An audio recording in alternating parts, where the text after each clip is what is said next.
I will say this to anyone out there in real estate: you don't make money in creativity. That because you can't charge enough for the creativity. All right.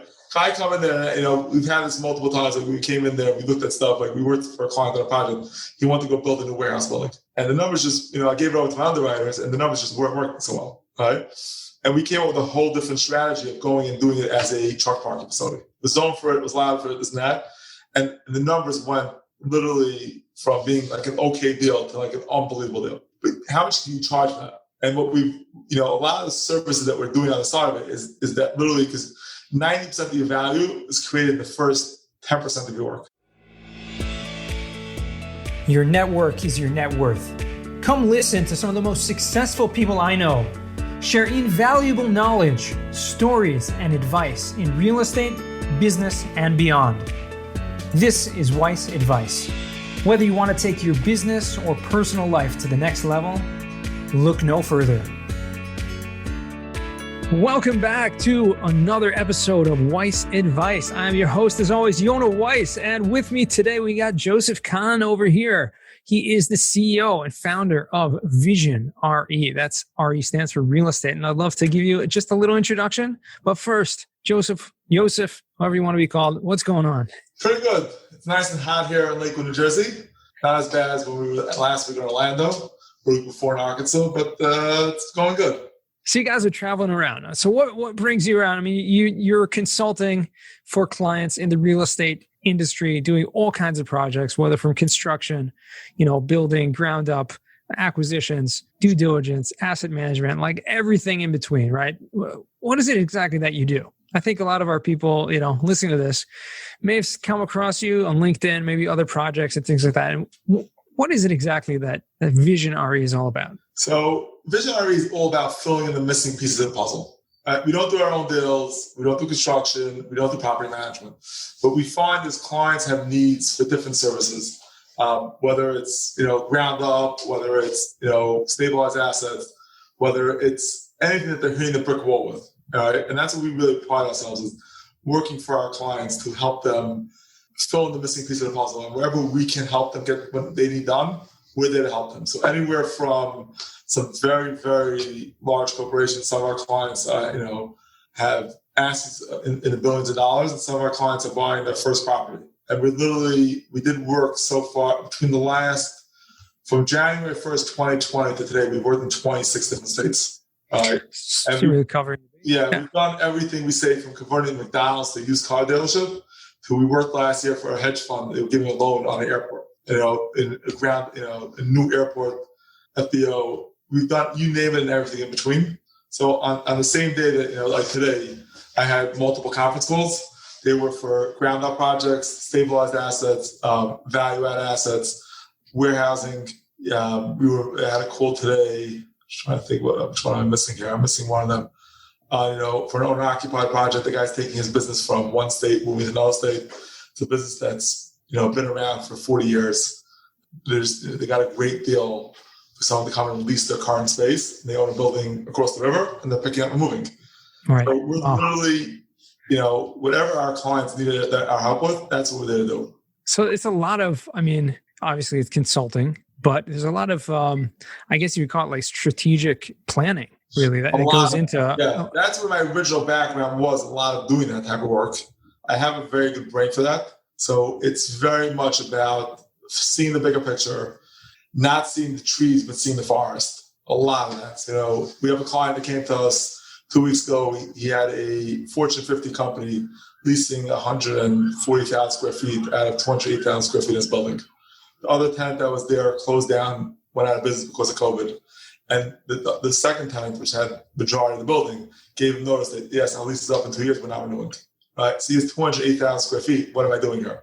And that's like a project that we love. We sat down, we went to the property, we came up with a bunch of different options, what you can do with it, how to market it. We're coming up with him now a 40-page report that he can go back to his investors. Okay, here's our plan. We have 2 years to work on it. Here's how we're going to go about it. And literally giving him, that vision of he's at a wall now. How does he get past that wall? And how does he get his building repositioned and released? Yeah. So, that takes a lot of creative creative, strategic thinking? Like, how did you get into this in the first place? I actually had a very interesting background. I started in the not-for-profit world, but on the creative side of it. So I worked in Beth Medjugorje in Aaron Cutler's office, working on the donor relations side. Right, so we had a lot of donors giving us large donations. They needed dedications, things like that. I was doing that type of work, and I used that to donor inside. He wants to build a building, so someone had to work with the architect to come up with just like preliminary designs. And I took it from there step by step to, okay, now we're going to the planning board. Now we're going to go create plans. And I was given the opportunity to actually learn from the bottom up. Most people who do what we do never really learn from the bottom up. So you have a lot of contractors who try to do a lot of our services. And they really started at the point where there's construction documents. They never really learned the process of getting there. Right? And we really started, which is very uniquely, I started on the opposite side of the equation. Much more on the development side and things like that. And a lot of the work that I was doing in B&G was creative work. I'm a pretty creative guy, and was doing creative work. And it's literally been a process of that. Even when we started our business, we were really only doing development work. And it's grown, so our clients have pushed us to expand to where we are today. Well, so seeing that, I mean, working in 26 different states to this point, I imagine since a lot of your work is involved in, like you said, the strategic and the planning and even ground up development kind of thing, you have to work and understand, and forget about states, like different cities and municipalities, like everyone has their own rules and their own system. That's much easier with, now that everything's online, you can find them. I will say this to anyone out there in real estate, you don't make money in creativity. Because you can't charge enough for the creativity. All right.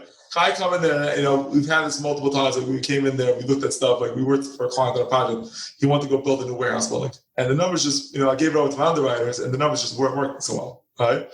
And we came up with a whole different strategy of going and doing it as a truck parking facility. The zone for it was allowed for this and that, and the numbers went literally from being like an okay deal to like an unbelievable deal. But how much can you charge for that? And what we've, a lot of the services that we're doing on the side of it is that literally because 90% of your value is created in the first 10% of your work. Right? Then it's the execution of it. So, we have right now was probably 70 to 80 projects going on. And people ask me, how can you have 80 projects? I know you have 12 people working for you, but how can you have 80 projects going on a daily basis? Because that creativity is created at 10% of the project. 90% of the project is done after the creativity is created. You got to get there though. You got to get there. You got to implement it. Right. So that's the second half of the business where you charge 90% of your fees, but it's only really 10% of the value, because the value you create right away. Right. That's the interesting part about this business. Like clients go all the time, okay, I'll pay you hourly for your time. Doesn't matter what. Right. When you guys are doing you're going to go into a building, right? And you're going to figure out, okay, what's the strategy of how we can save the most tax on this property? The strategy you create that's going to make it worse for the owner, right? That's where you create the value. Having that guy show up there and do all the calculations, that's not what the value is. Right. The value is introducing him to the product, making him understand it, and make sure it works for him. Absolutely. You have to pay someone to go down and do it, but that's the way. It's just the way life works. Yeah, and that goes for everything. You're totally right. I mean, whether that's from interior design to architecture, right? You're paying top dollar for that creativity and for that experience, really, and getting that off the ground. Like the actual work, yeah, sure. I mean, that could be done by a lot of different people, but that's that's pretty much how you're able to scale. I assume, because you're able to take on more projects that way. Yeah, that's one of the things that like we used to be called YK Group, and we changed the vision already. I came to this realization: the company has to be more than me. To me, a successful day is if I find out a project came into our company, was done without my involvement, and got out the door. The entire thing, that's a success. Of course, you can't make money as a boss unless that's happening. Right? We were dealing with a company that we were trying to redo our website, and he wanted the website to reflect myself. I'm like, you don't get it. The company is not me. There's a company here. We have a culture. I might have helped create the culture, but I would like the company to be more than me. If you can't do that as a boss, you never be successful. And you've scaled pretty quickly. I mean, right? I mean, how? It's been 6 years. Yeah, but right now you're at 12 employees, right? Like, how did you go from just you to? Well, I started myself. I hired my first employee, who's now our chief operating officer, 6 weeks into the company. After I started. She started more as a project manager. She became office manager, and now she became a chief operating officer. And literally, nothing starts without her because she does the intake calls, she does the proposals, and she gets the projects set up and who it goes to and deal with the client intake, which is actually an advantage because she doesn't do the project, so she's not giving out free advice. If you call me about a project, by nature, I'm going to have to give you free advice. That's just killing the whole thing.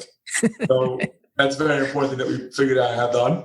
My second employee is still with us. Our first project, solely project manager. They're with us now 5+, almost 6 years now. And everyone else, we've added in pieces of the puzzle. Same way we added service to our clients. We've been adding pieces of the puzzle. We've had guys come, we have people come, we've had people leave, but we've always been an idea about how do we grow to the next step. Right. So tell me maybe you can share some like creative stories. I know you've done some crazy projects, some ridiculous things. I know you just talked about like planning a ground up development for an airport, right? We didn't apply. We were just doing, so we were working for the hedge fund. Right. The hedge fund was a $400 million investment. They came to us, like, where's the income? Where's the expenses? How does this work? And we were like, there's no money here for 5 years. What are you doing? But we've done, that's one of the things that we've actually like scaled up to do is because we've been sitting on the client side of the table, we had some of these funds come to us, 1 second, you guys know this stuff better than we do. You sit on our side of the table. And it's a lot of fun because usually you're spending a whole day trying to build something up. It's much, much easier to tear it down. And being able to ask the questions, because we know where everything's coming from. We know what the issues are. And we're asking the questions that, like, if we were sitting working for our clients, now when we're working for a hedge fund, working for a lender, we're like, hey, what's X, Y, and Z? It's like the thing that we'd be answering for them, okay, what's with this? And that led us to do some asset management for those funds, once developments go in, because you can't have issues with lender advising and, stuff like that. But I would say on the creativity side, it's like hard to pick what's the most creativity thing, but like we had a project that we were doing. It was supposed to be a 6-story building. We ran to issue after approvals going for our multi-term tax amendment that the public school woke up and like, well, you're going to build a building here. We have no classrooms. Where's everyone? Where are the kids going to go? They started giving the town a hard time. They were across the street. We worked between the public school, the mayor, and the developer to put 5 classes on the first floor. And of your building? Yeah. So first floor, you put public school classrooms in your residential development? First floor residential building. Now, if you understand anything about construction, you have a transfer slab between your first floor and between your ground level and your first floor because of parking and stuff like that on the other side of the building. So you're basically going to have like a 12-inch concrete pour between the public school and the apartments above. So we're not so worried about noise and things like that. It's more about, okay, but how do you make that work? And negotiating it out and this and that, and we're condoing it. And we're going to have to get a bigger tax abatement, back and forth. That's creativity on a large scale. But a lot of times it's on a small scale, taking, even a small set of plans to figure out how can we do this better? How can we build a better warehouse? Or working with a client to understand what's a better layout on an owner-occupied project. It's a lot of that creativity that's, that we're doing on a constant basis. And how to, even on a value-add deal. So we have a client now buying 850 plus units, right? How do I present the right way to the bank? Because we're not going to do this all as one transaction. So it's going to be one closing, but we're going to try to divide it up because some of those buildings we can refi out quicker, get them stabilized quicker and stuff like that on the value add side. How do I want to present it? Understanding that. So that's like a creativity side of it. That's really understanding what, from all the different projects that we're doing, what lenders going to see and things like that. So it's really, it is, it's a lot of creative work, but it's also a lot of grunt work as well. I came in yesterday, spent 2.5 hours writing a report or editing one of my staff had started. It needed editing, needed different advice. It's a lot of deliverables that have to be done on a daily basis. That is all part of the game. Right.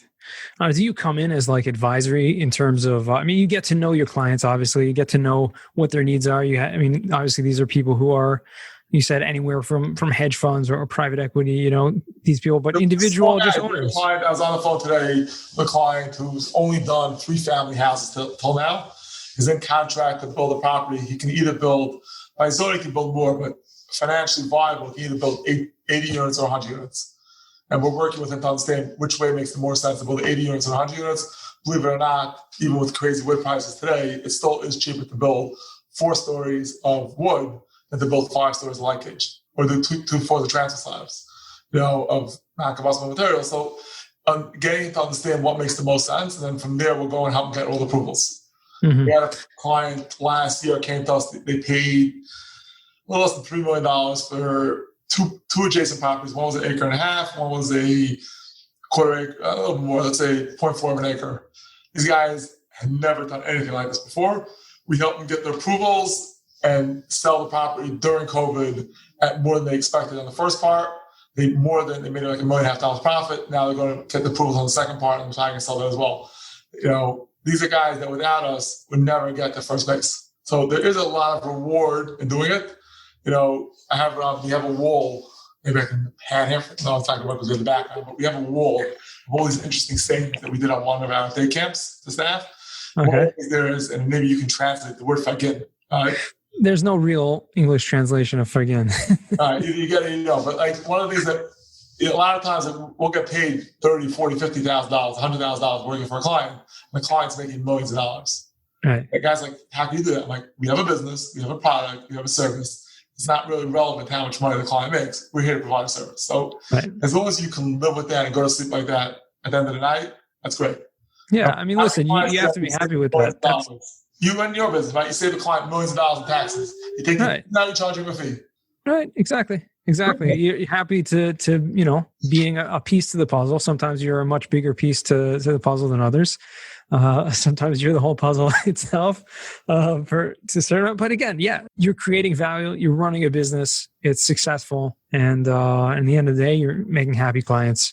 And they'll come back and send their friends. And that's really what it's all about. Yeah, we actually started, we don't do kickbacks. It's like one of the big things, like no kickbacks. We actually decided a third of our clients come from referrals from existing clients. So we set up a program now with our office manager that every time we have one, assistant office manager orders them a bottle and sends it to them, and graves and sends it to them. Like one of my clients called me like, what's wrong with you? I'm like, at the end of the day, you have to say thank you.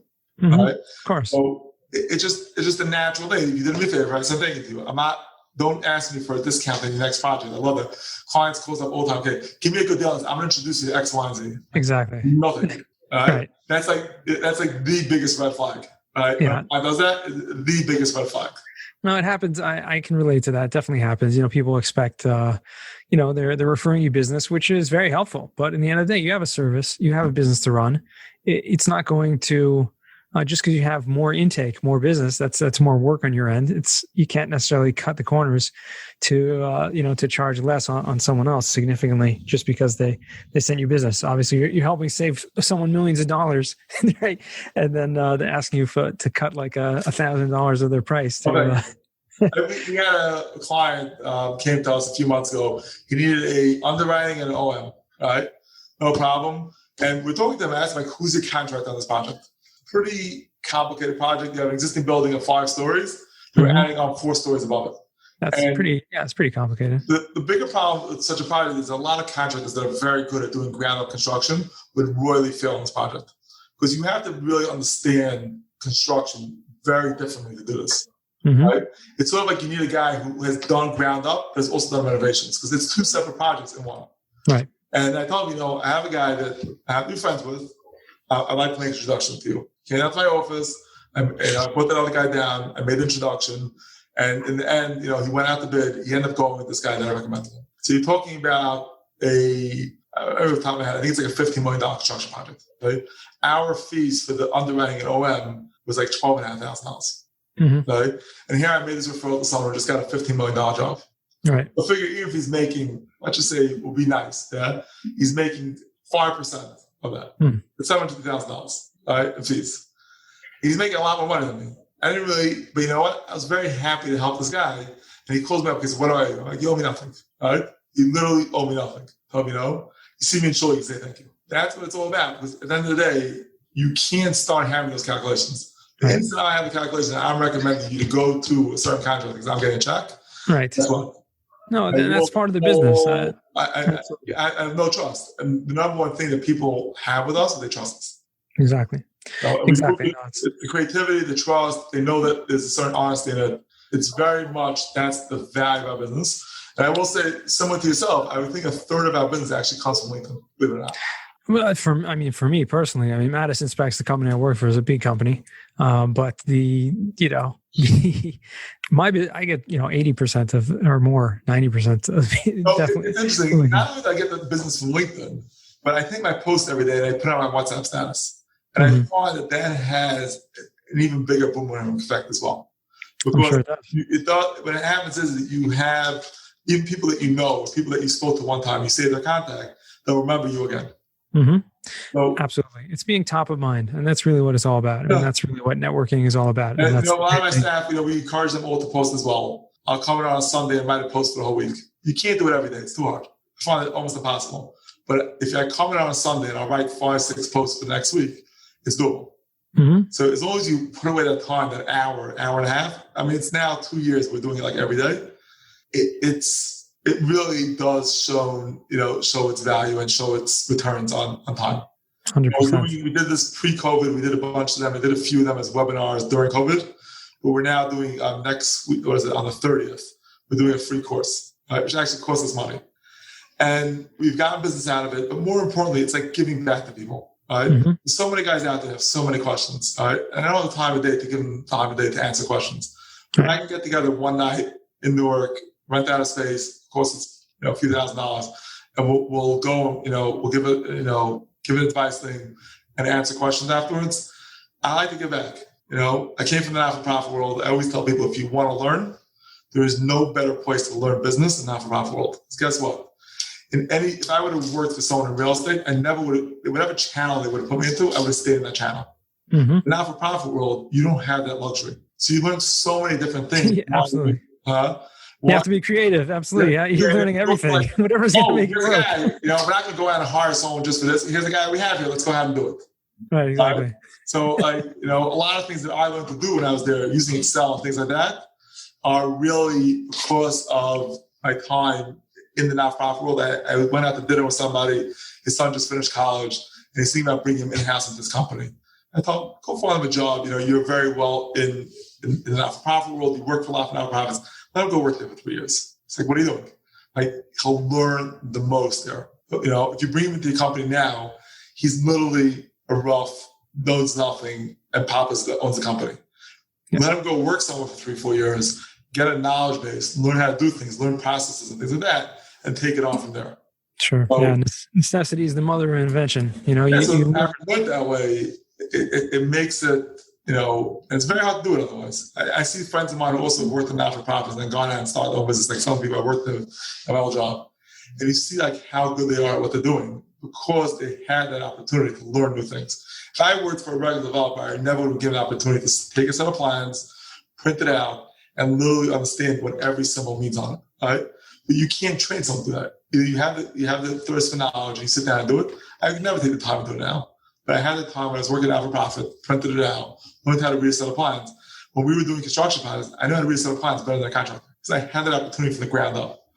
So when we bring in on employees, we try to bring them on as interns and let them learn from the ground up. Mm-hmm. Good job. We're not guaranteeing you a job. Come for 3 months, pay you hourly, learn from the bottom up because that's the only way to really teach people. Yeah, we can't cut corners. The guys that work for us, we took with experience. Very few of our employees. It doesn't help. Right? Looking now for another researcher, we said basically we want someone who's very curious and knows how to write reports. If you were good at book reports when you were a kid, give us a call. Right? That's the person we want for this job because you can't train that to somebody. I can't teach a person how to think critically. We had someone that we were very high on, came in here as an intern, and after 5 weeks, we're like, "This is not for you." And we sit down, and we had a conversation with them about it, and very frank and honest conversation. And they're like, "You know what? You're right." The president knows. I am not good at thinking curiosity. Mm-hmm. I can't do it. Right? I can't think, here's X, here's Y, how do I get to Z? I can follow a process, and it'd be great at following the process. But if you're doing the diligence and stuff like that, that's not what it's about. Right? If you're doing underwriting, I don't need a person to just follow A, B, and C. I need a person can think, hey, this doesn't make sense. Mm-hmm. Right? Yes, if you're a project manager, I want you to follow steps. But if you're doing anything that's creative or anything like that, just follow the steps. It doesn't help anything. I don't hire robots in this business. Doesn't work for me. Doesn't work for our business. Yes, in the project management side, maybe, but that's about it. Right. Yeah. If you're managing something, you can follow. Tell the architect to do this. Tell the architect to do that. You don't have to be creative. There's project management. It's all about following. That's incredible. That's awesome. I mean, it's a great story. It's a great lesson for all of us to learn because you don't, especially nowadays, people think you have to go to college, you have to get a degree and all this kind of stuff. It's really, it's not true. About that? Huh? Did I post about that? I don't know. I don't remember. I posted recently about that. We've had 2 people come to us We had Ivy League schools. They came to us for internships. One lasted a day, one lasted 3 months. And people working by us 3 months were better than both of them. Right? Someone called us up. They're doing the first project. There was a recommendation from, someone that we've done some business with, and, a friend of theirs, and they needed underwriting. They told my office manager, our CEO, that, I went to NYU's school of, real estate, and you guys are like the company. All right. And she's like, excuse me. All right. We're going to do your underwriting, and your price is based on you giving us all the information that we need. And just we have to make it look pretty. Mm-hmm. They didn't realize they had a tax abatement on the properties. It's a 10-year tax abatement. They're 5 years in. They underwrote the deal. The taxes stay steady for the 10-year-old. Mm-hmm. So they missed a key part of the puzzle that they wouldn't have known. Right. I'm like, once you have the experience. What are you doing? Right. You could. Yes. There are certain things you can only learn. In college, I've spoken to places people ask me to go to college. If you want to become an architect, you want to become an engineer, you want to become a doctor, become a lawyer. There's no other way. You want to become an accountant, right? We have college graduates, CPAs working for us. Yes, if you want to do that type of work, you have to go to school. Mm-hmm. If you want to be doing due diligence, things like that, making a real salary, it's not really relevant what you learned in school. Right, absolutely. Well, I want to transition now into the what I call the final 4. These are 4 questions I ask all my guests. So we'll just start it off with the first question is, what is the worst job that you ever had? So I've done a bunch of jobs Vision RE, but should we do a Vision RE job? Go for it. Yeah, let's talk about one first project. So we had a Vision RE project where a client came to us and didn't want to listen to us, had his mind set on anything, and every single step of the way was a fight. Right? There's only X amount of hours a day. I can't. It's just a draining. If you have to fight with, it's hard enough to get the projects done and do the job. Having to fight with them as well is just like, what do you want for life? Mm-hmm. And this guy always knew better and this and that, and he had a major communication issue. And then he realized he can't do it himself anyway. It was literally, that's what it is. Okay. So in the end of the day, I mean, the lesson learned there is that you just have to, it's a lot of the times it's about the people, right? It's always about the people. All right. We have plenty of difficult clients, right? I once said this in my not-for-profit days, someone's asking why these rich people we're dealing with are all, pains in the neck and crazy and things like that. I'm like, we're all crazy. There's only thing is I have my thing that makes, that I want you to do. And I go outside and tell you that the sky is green. You can just tell me you belong in a mental hospital. You have a guy that's giving you a lot of business, he's giving you a big donation, tells you the sky is green. You start figuring out, how do I make the sky green? So it is what it is. We all have our quirks. We all have our, things that we want, the things that we're doing. But the question is, do you have to listen to mine or not? Right. Understood. Okay. So the second question for you, what's a book you've read that's given you a paradigm shift? Well, it's more than a book. So when I worked in BMG, they sent me to Dale Carnegie. I actually did 3 of the courses. And I have read the books. I think, a lot of the lessons that you've learned there, so they teach you a lot of different things, and no one gets all of them, but you take certain things on it. Like, I won't write the word but or however in an email. Mm-hmm. Right? That's one of his big rules. Try to learn people's names. I'm very bad at it, and taking his lessons. How to deal with difficult people, right? All those lessons that I learned there, I think that it's almost as, I'm going to quote Warren Buffett, but I agree with him. Yeah, it's probably more important than anything I've learned in college. Sure, 100%. So, public speaking, did some other things. Difficult people. I wish I'd take the sales course. I don't know, but it's definitely great. I had one of my nephews there, and he asked me, "Okay, so I want to learn about business. I want to take this book and go read it." Yeah, it totally changes your mindset. That's absolutely true. Opens you up to things. Books, constantly reading. Middle of a book now, I've got his author. It's called Mine, about what we own and why things work that way. It's a New York Times bestseller, and I enjoy it. If you're creativity, enjoy knowledge, you always bring something new. Mm-hmm, absolutely. Curiosity. You just keep learning, keep trying to find new things. So on that subject, what's a skill or talent that you'd like to learn? So I really don't have, it's more about, not about so much about the learning. It's more about having the patience and time to do it, which I wish I had. I don't. I would like to learn how to code better so I can actually instead of underwriting my brain, actually get rid of, show these guys who do our underwriting how to do it better. I would love to learn AutoCAD. I should have done it years ago when I first started out in the business. I never did it. It's one of the things I regret. Now to go take 2 weeks off to go take a course would be almost impossible. But it's things like that, getting a better knowledge of some of the things that we use on a daily basis would be very important. Right. No, that makes sense. And that probably, after you do it, you'll see how you really, you should. I look at my father who has a PhD, a very bright guy. Until 2008, he never learned how to write and send an email. He had a secretary, he had one of us do it. We were all out of the house, didn't have a secretary anymore. He had to learn how to do it. If I had to, I probably could, but it's just torture. Right. I understand. So you hire someone else to do it for you. But I really should learn it myself. Right. Yeah. I mean, there's dozens of things like that, but you can only do what you're capable of, within the time frame that you have. But so fourth and final question for you: what does success mean to you? So I think I mentioned it before, and I think that one of our biggest goals here was making the company bigger than me. Being successful is to me is having projects that I'm not involved in, growing the team, and growing something that's bigger than yourself. It's very easy. I've seen others that have such businesses, and it's really the business them. Whether it's in there are plenty of people who do different pieces of what we do. And one of the reasons why we branched out and tried to get this bigger umbrella is because that makes it all bigger than me. Mm-hmm. I'm not going to sit down ever and write an OM for somebody. It's not me, right? I can give you the strategy, but adding in those pieces of the puzzle of having the writers, having the underwriters, making the company bigger than myself is really my gauge of success. My other gauge of success, and we're working on is we've had employees that we brought in who could have grown more, and we're offered a lot of money to leave us. Being able to get to the point where we can start to train and retain the talent is very important to us. Mm-hmm. Because otherwise, it's just a vicious cycle. But obviously, when you're paying a guy $70,000 a year, and one of the funds you work for wake up one day and offer him 180, it's nothing you do, right? So it's more about getting us from to the point that we can be big enough that we can retain that staff, get them to the point we need it, and really build something that's bigger than myself. Absolutely. That's awesome. And so where can our listeners find you or reach out to you if they want to?